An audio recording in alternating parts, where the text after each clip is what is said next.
भोजपुरी के सुपरस्टार उर्फ कल्लू जी ने अपने गाने कल्लू जी ने बहुत सारे गाने अभी तक दे चुके हैं जो सुपरस्टार अभी तक हो चुका है।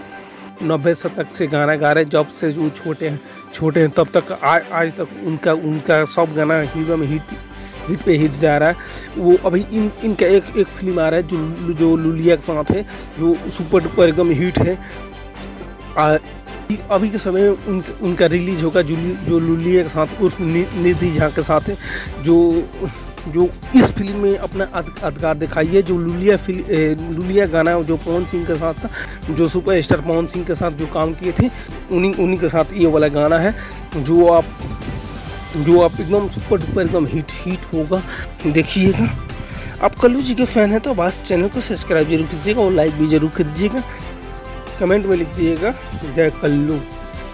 आप चैनल पर हैं तो सब्सक्राइब जरूर कर दीजिएगा, आप कल्लू जी के फैन हैं तो।